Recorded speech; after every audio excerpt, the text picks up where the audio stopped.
Bueno, estamos en comunicación con Lucas Romero. Él es politólogo, director de Sinopsis Consultores y bueno, es licenciado en Ciencias Políticas por la Universidad del Salvador. Bienvenido, Lucas, a Citas de Radio. ¿Cómo estás? Mi nombre es Elisa Peirano. Buenos días, Elisa. ¿Cómo andan ustedes? Bien, muy bien. Bueno, gracias por esta comunicación. Lucas, y como politólogo queríamos ofrecerle a nuestra audiencia una clarificación de todo lo que ha ido pasando en estos últimos cierres de acuerdos políticos, digamos, antes del cierre de las PASO. Quiero que nos cuentes un poco cómo te parece que quedó conformado el escenario político, si realmente hay una tercera fuerza o si la polarización se ha llevado a un lado y al otro, del lado del kirchnerismo y antikirchnerismo, a todos los que estaban en el medio. Sí, ha sido, desde el punto de vista de la plasticidad con la que se ha, digamos, configurado el escenario electoral, un proceso inédito, ¿no? A veces naturalizamos ciertas cuestiones los argentinos que en definitiva son un síntoma de la descomposición del sistema de partidos, ¿no? Cómo se han movido con libertad los actores en el escenario, digamos, cerrando acuerdos y tratando de incidir en la conformación final de la oferta electoral. Si uno mira el proceso desde el comienzo, cómo habían ingresado los espacios políticos, qué escenario teníamos hace un mes atrás y qué escenario finalmente vamos a tener una vez confirmadas las alianzas y las candidaturas, son dos escenarios bien distintos, ¿no?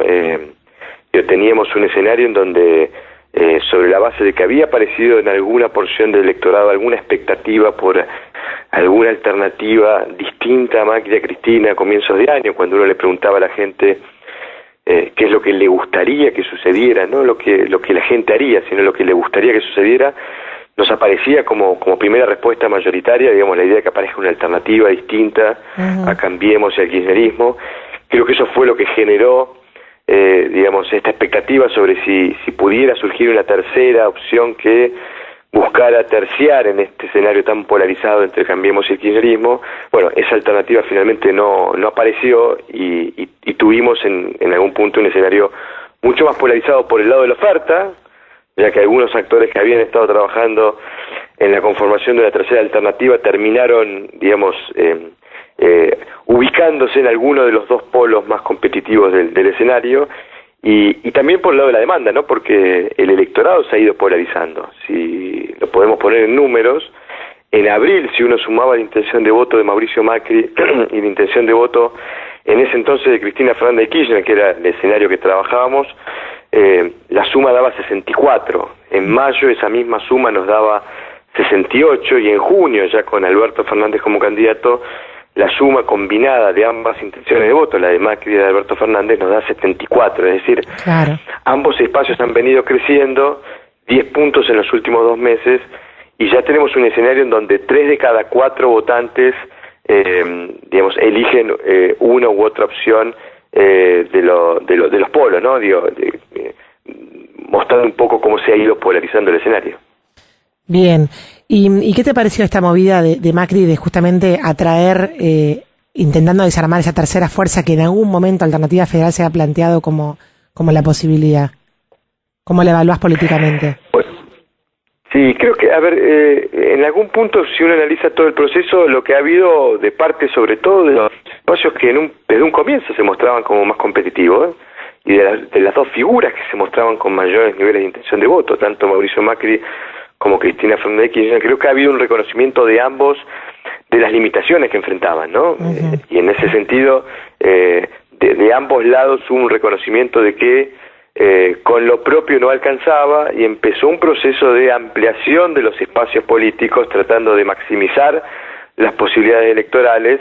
Bueno, en ese contexto se entiende la decisión de Cristina Kirchner de correrse de la candidatura a presidente, nominar a Alberto Fernández y tratar de con ello promover la incorporación de todos aquellos sectores del peronismo que venían trabajando en otros espacios y particularmente de tratar de alinear a los gobernadores detrás de esta propuesta como una propuesta de una oposición unificada. Y por el lado del gobierno, bueno, creo que frente a ese desafío que había significado la ampliación de la oferta opositora, la unidad de la oferta opositora, bueno, el gobierno, digamos, decide, digamos, tomar una decisión en el mismo sentido, ampliando el espacio político de Cambiemos, incorporando un actor exógeno a la coalición de gobierno y con una particularidad muy marcada, ¿no? Incorporando un peronista. Claro. Creo que frente a un escenario en donde el peronismo se le había unido, bueno, si no puedo dividir al peronismo, debe haber pensado Macri, meto un pedazo de peronismo adentro para tratar, sobre todo, de desincentivar la interpretación por parte de la gente de que lo que se estaba discutiendo acá era peronismo y antiperonismo, Claro. que hubiera sido una presentación bastante, digamos, desfavorable para los intereses electorales del gobierno, y tratando de favorecer otra interpretación quizás mucho más apropiada a la estrategia del gobierno, que es tratando de mostrarle a la gente que lo que se va a discutir acá no es peronismo antiperonismo, sino en todo caso populismo antipopulismo, o democracia, autoritarismo, un poco lo que ha tratado de transmitir el propio presidente cuando anunció vía Twitter la designación de Pichetto como candidato a vice. Claro, porque antes, discursivamente incluso, Macri hablaba bastante a un gran parte de su electorado que era antiperonista, ¿no? Pero después, obviamente... Sí, creo que fue un error de comunicación grosero. Me parece que en este contexto económico, en este contexto social, plantear la discusión en términos peronismo-antiperonismo me parece que hubiera sido suicida para el gobierno, sobre todo porque veníamos viendo una conformación de una unidad opositora particularmente protagonizada por dirigentes del peronismo, y no nos olvidemos que más allá de la implosión del sistema de partido, de la descomposición de las identidades partidarias, el voto de extracción peronista sigue siendo un voto mayoritario en Argentina. Si en algún punto el gobierno ha venido ganando elecciones en estos últimos años, es porque el peronismo ha estado dividido. Entonces, me parece que es una decisión, desde el punto de vista más simbólico que electoral, una decisión clave de la elección de Miguel Ángel Pichetto como candidato a vice, y creo que le puede dar al gobierno un elemento decisivo en esto que en definitiva es todo proceso electoral, ¿no? Que es una batalla para asignarle un significado a la elección. Y no solo desde el punto de vista de desfavorecer la interpretación de que acá lo que se estaba discutiendo es peronismo-antiperonismo, sino también creo que la elección de Pichetto le permitió al gobierno tener al menos la aspiración de seguir representando el cambio, porque en un contexto económico desfavorable, donde la gente seguramente se siente disconforme con los resultados de gestión, y posiblemente la gente demanda un cambio de esta situación, bueno, para un gobierno que viene gobernando hace 4 años, tener la aspiración de representar una oferta de cambio de electorado siempre es difícil, y creo que con Pichetto logran en algún punto presentar algo distinto, tratando de transmitir que un segundo mandato no va a ser igual, y bueno, habrá que ver si la gente le cree e interpreta ese mensaje, pero en todo caso me parece que ahí le ofrece también una posibilidad desde el punto de vista de seguir representando una opción de cambio, ¿no? Tal cual. Lucas, la última. Tuiteaste algo muy interesante sobre si se pierde, la provincia de Buenos Aires, si Cambiemos pierde la provincia de Buenos Aires, necesita más margen en el resto de los grandes distritos nacionales para poder compensar esa baja. ¿Cómo la ves a Vidal en provincia de Buenos Aires? Sí, es un ejercicio, digamos, para tratar de dimensionar lo que significa la provincia de Buenos Aires, ¿no? Porque hablamos de que todo el mundo sabe que la provincia es una provincia importante, que representa el 37% del padrón, pero a veces, cuesta dimensionar realmente el impacto que produce el resultado de la provincia en la dinámica nacional, y es interesante verlo en términos de compensaciones, ¿no? Si el oficialismo llegara a perder la provincia por 10 puntos de diferencia, y es un poco el ejemplo del ejercicio, eso implicaría que debería ganar en el resto de las 4 provincias grandes, es decir, Ciudad de Buenos Aires, Córdoba, Santa Fe y Mendoza, por una diferencia, por un promedio de 12,5 para poder compensar esa derrota. Yo creo, el resultado en 2015 fue un resultado adverso para el gobierno de la provincia de Buenos Aires. El gobierno perdió tanto en la primera como en la segunda vuelta. Ahora, en la primera vuelta el gobierno perdió por una diferencia de 4,5. De hecho, uno de los grandes, resultados que llamaron la atención positivamente para el gobierno y que lo impulsaron de cara a la segunda vuelta fue la buena performance que tuvo en la provincia de Buenos Aires cuando se descontaba que a Cambiemos le iba a ir mal en 2015 en el distrito más grande. Bueno, los números nos están hablando de una diferencia que pudiera ser de 10 puntos en términos de la categoría presidencial.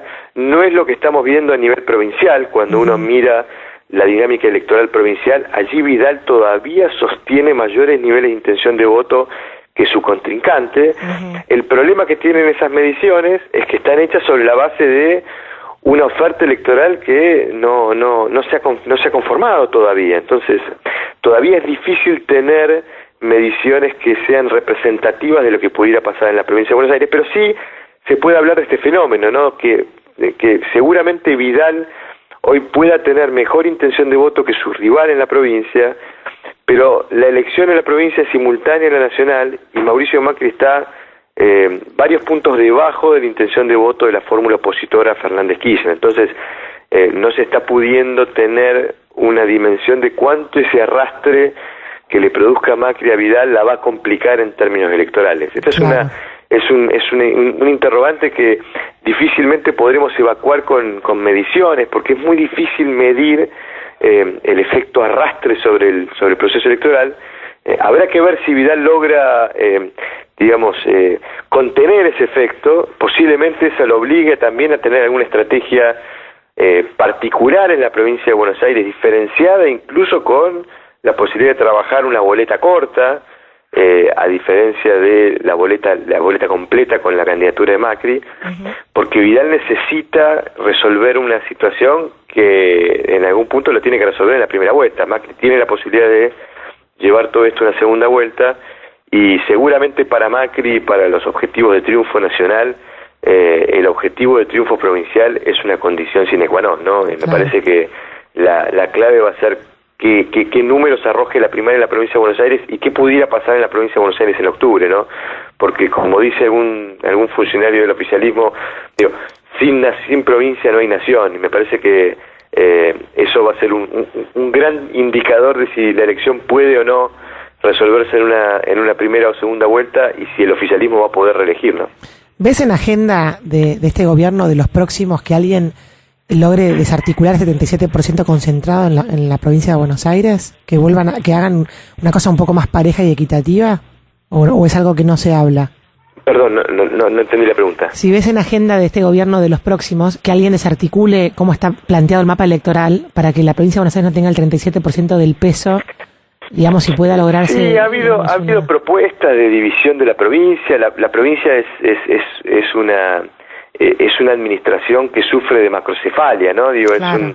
Es una administración que tiene a cargo muchas responsabilidades pero pocos recursos, discriminada en términos de la distribución de fondos entre nación y provincia, con muchos problemas de desarrollo, sobre todo desarrollo humano, en alguna porción de su población, sobre todo en el área metropolitana, y quizás muy castigada por la situación económica actual, ¿no? El tejido industrial que sostiene en algún punto el empleo y la situación de ingreso en el conurbano ha estado muy castigado no solo por este proceso recesivo, sino por un tipo de cambio que obliga a ese tejido industrial a ser subsidiado para subsistir. Entonces, hay complejidades propias de la provincia de Buenos Aires que no han podido ser atendidas, y muchas veces tienen motivos políticos, ¿no? El hecho de tener allí un monstruo adormecido, digamos, en algún punto termina siendo un perjuicio para los propios bonaerenses. Claro, veremos si finalmente, digamos, logramos sostener esta unidad entre el color político nacional y el color político provincial, que se vuelve clave para una provincia que necesita de la asistencia fiscal nacional todo el tiempo. Veremos si los 4 años que vienen seguimos viendo esta situación, y si la provincia finalmente puede resolver sus problemas fiscales estructurales y tener finalmente un programa de desarrollo, ¿no? Son temas muy complejos, pero también es muy difícil dividir un distrito electoral porque requiere de cierta voluntad política que yo hoy no sé si se encuentra en el escenario. Claro, perfecto. Bueno, Lucas, muy claro, muchísimas gracias por estos minutos con Citas de Radio, muy amable. No, por favor, un saludo a toda la audiencia. Adiós. Bueno, y así pasaba Lucas Romero, politólogo, director de Sinopsis Consultores, hablando un poco del panorama electoral que se presenta en el país.